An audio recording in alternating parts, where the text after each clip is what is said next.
There you go, sir. I got you. Governor Jim Pillen visits the Nebraska State Fair. I'm Steve White, the governor getting an assist from his security detail. Holding his cup from the beef pit, not regular plastic, but this plastic comes from Nebraska corn. That cup is made from plastic, made from corn. Yeah, that's the way it's supposed to be. That's the way it's supposed to be, right? Yeah. Well, Governor, we're here at the Nebraska State Fair. You're getting to meet with farm families, celebrate with people. Tremendous opportunity. There is nothing better than being out with the extraordinary people of Nebraska. I say it all the time. What's the greatest thing about Nebraska? It's the people, and it's just the heart and soul here. Nebraskans enjoying having fun, Nebraskans celebrating, and you know, we all agree our kids are our future. This is a great place to celebrate kids' work, and it's a great day, having a ball. We got a barn full of kids over here with all their different animals. I mean, that's the future of Nebraska right there. Future of Nebraska is our kids, and you know, everybody that gets to have the opportunity to be a part of 4-H.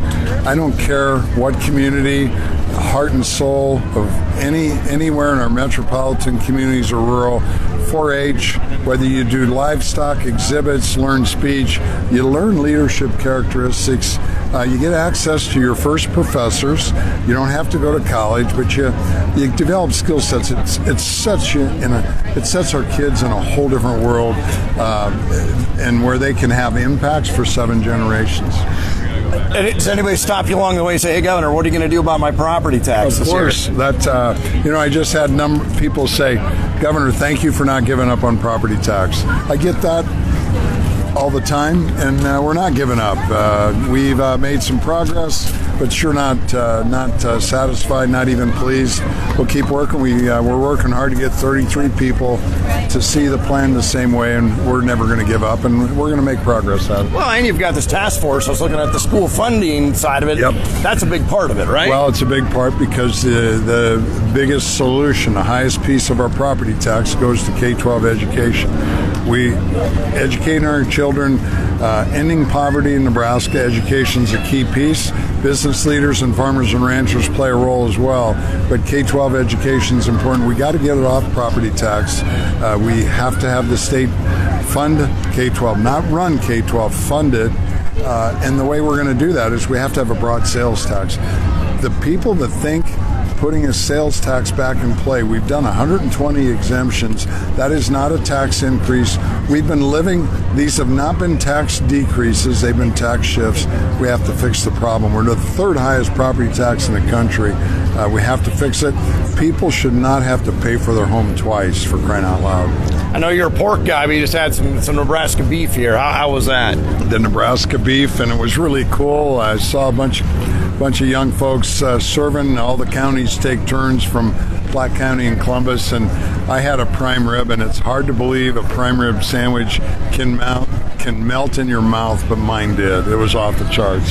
And you enjoyed a nice tea or a drink or whatever here, and it's in a cup from the Nebraska Corn Board. That cup is made out of plastic, which doesn't that just illustrate that bioeconomy you're talking about? The bioeconomy, 2nd generation ethanol, where we're making plastics and amino acids and other things today. We're making things from carbon above the ground, and now with the work that's being done with the decarboning and the aviation CO2, side and all that, aviation fuel and others. So we have extraordinary opportunities for the ethanol industry, for Nebraska agriculture to capture, and we're making great progress at it. So we're really the future of Nebraska agriculture is really simple. We are going to stop exporting corn and soybeans on barges. We're going to process everything, put it through livestock. We just opened 2 soybean crush plants. They will take care of 25% of the soybeans raised in Nebraska. Soybean meal for our producers here, but we'll be able to export it to places like Vietnam. Extraordinary opportunities for agriculture, careers from, as I say, the river all the way to Harrison. Last question, but we're here at the Nebraska State Fair. Agriculture's front and center. When they built this, they put these barns up front. What do you think the Nebraskans owe to themselves to come spend a day at the fair? Well, I don't care where you're at. I got to meet a bunch of folks that are out from Omaha. They said, I haven't been to the fair here in Grand Island yet. This is the 15th year. I simply encourage every Nebraskan, it doesn't matter where you're from, you are going to have a ball. There's great entertainment, great festivities, you can learn a ton, and you can celebrate Nebraska and have a ball so that we appreciate it. Really important that we appreciate who we are. Remember, Nebraska, it's the people, and there's no better way to experience it being out here. Again, that's Nebraska Governor Jim Pillen, the governor spending some time at the Beef Pit and then stopping by to visit with us. The governor also took some time to award and honor farm families with the Century Farm Award. I'm Steve White, and you're listening to the Rural Radio Network.